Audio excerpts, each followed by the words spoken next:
আপনার একটা প্রতিক্রিয়া শুনতে চাই। জি, দেখুন আওয়ামী লীগ কার্যত কখনো রাজনীতি করেনি। তারা বাংলাদেশে ফ্যাসিবাদ কায়েম করেছিল। যদি তার শুরুটাও দেখি বাংলাদেশে ৭১ পরবর্তীতে ৭৫-এ এসে বাকশাল কায়েম করা। তো এরপরে মাঝখানে দীর্ঘদিন তাদের রাজনীতি কার্যত অ খুব বেশি অগ্রসর হয়নি। কিন্তু পরবর্তীতে শেখ হাসিনা যখন দেশে ফিরে আসলেন এবং দেশে ফিরে এসে রাজনীতি শুরু করলেন, তো ৯৬ সালে ক্ষমতায় এসে আমরা এই আওয়ামী সন্ত্রাসবাদ এবং সারা দেশে সন্ত্রাসী কার্যক্রম, ক্যাম্পাসগুলোতে অস্ত্রের রাজত্ব কায়েম, এই বিষয়গুলো আমরা দেখেছিলাম। এরপর ২০০৮ সালে আসার পরে তারা তার আগে ২০০৬ সালে আপনি জানেন যে ২৮ অক্টোবর লগি বৈঠা দিয়ে মানুষ হত্যা করা এবং সেই লাশগুলোর উপরে নৃত্য করা, এর চেয়ে অমানবিক কাজ আসলে কিছু হতে পারে না। একটা রাজনৈতিক দল কখনো এটা করতে পারে না।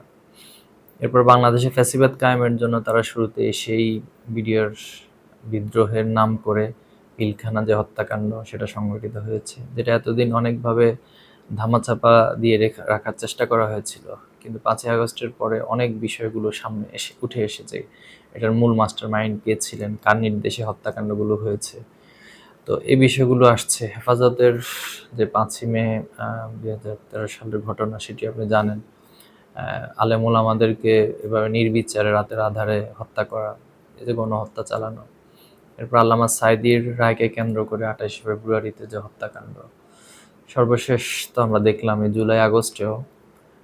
এখন পর্যন্ত যত প্রাপ্ত তথ্য উপাত্ত যে ২০০০ বা তার একটু কম বেশি শহীদ হয়েছে। কিন্তু খুনি হাসিনা যদি সুযোগ থাকতো যে আরো কয়েক লক্ষ মানুষ মেরেও সে ক্ষমতা টিকে থাকার সুযোগ থাকতো, তাহলে সেটা করারই সে নির্দেশ দিয়েছিল। এমন একটা দল তো আসলে কোনো রাজনীতি করেনি। তারা লুটের, আপনি জানেন যে বাংলাদেশ থেকে যে পরিমাণে গত ১৫ বছরে শুধু অর্থ পাচার হয়েছে, সেটা দিয়ে বাংলাদেশে ৪ বার বাজেট করার মতো অবস্থা। তো সবকিছু মিলে আমরা বলতে চাই যে আসলে আওয়ামী লীগ বাংলাদেশে কখনোই রাজনীতি করেনি। তারা হত্যা, খুন, গুম, আয়নাঘর প্রতিষ্ঠা, মানুষের অর্থ আত্মসাৎ, অর্থ পাচার, এই কাজগুলো করেছে। তো তার পরিণতি হলো ৫ই আগস্ট গত বছর ২০২৪ সালের ছাত্র জনতার যে অভ্যুত্থান, এই অভ্যুত্থানের মধ্য দিয়ে আওয়ামী লীগকে লাল কার্ড প্রদর্শনের সেটা আমরা দেখেছি এবং তারা এখান থেকে পালিয়ে যেতে বাধ্য হয়েছে। তো সর্বশেষ যেটা গত কয়েকদিনের ছাত্রদের আবার সে আন্দোলন দাবির প্রেক্ষাপট, যেহেতু আপনারা দেখেছেন যে এত অপকর্ম করার পরেও ন্যূনতম যাদের মধ্যে কোনো অনুশোচনা নেই, তারা আবার বিভিন্ন জায়গায় ঝটিকা মিছিল করছে, আবার ফিরে আসার বিষয়টা বলছে। ইভেন ছাত্রদের এই আন্দোলনকে তারা সন্ত্রাসী বয়ান দাঁড় করানোর চেষ্টা করছেন। তো এমন একটা দল আসলে বাংলাদেশে কখনো রাজনীতি করেনি এবং রাজনীতি করার অধিকার নেই। আমরা মনে করি যে ৫ তারিখে কার্যত তারা নিষিদ্ধ ছিল। আর যেটা সর্বশেষ গত কয়েকদিনের আন্দোলনে সেটা কাগজে কলমে অথবা লিখিতভাবে সেটা এস্টাবলিশ হলো। আশা করছি তাদের কার্যক্রম নিষিদ্ধ, পাশাপাশি তাদের বিচারও হবে। হত্যাকাণ্ডের অবশ্যই গণহত্যার বিচার হতে হবে এবং এর মধ্য দিয়ে আইনি প্রক্রিয়াও তাদেরকে ফাইনালি নিষিদ্ধ সে বিষয়টা হবে। দুটি আমরা প্রত্যাশা রাখব।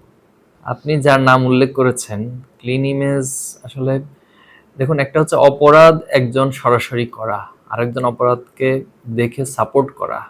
দুটোর মাঝে আসলে কে বেশি অপরাধী? যে দেখে আছে সে। তো সেটা তো স্বাভাবিক বিষয় এবং আপনি দেখেছেন যে ৫ই আগস্টের সময়ও একটা ভিডিও কয়েকদিন আগে ভাইরাল হয়েছে খুব বেশি, যে আইবি সরাসরি স্বরাষ্ট্রমন্ত্রী এবং পুলিশকে নির্দেশ দিচ্ছে যারা ছাত্র তাদেরকে বিশৃঙ্খলাকারী এভাবে আখ্যায়িত করে তাদের বিষয়ে কঠোর স্টেপ নেওয়ার জন্য বলছেন। তো এজন্য আমি মনে করি না যে আওয়ামী লীগের ক্লিন ইমেজ বলতে আসলে কোনো কিছু আছে। এটা আদর্শিকভাবে এরা করাপ্টেড এবং আদর্শিকভাবে এরা দূষিত একটি আদর্শ আমি বলবো।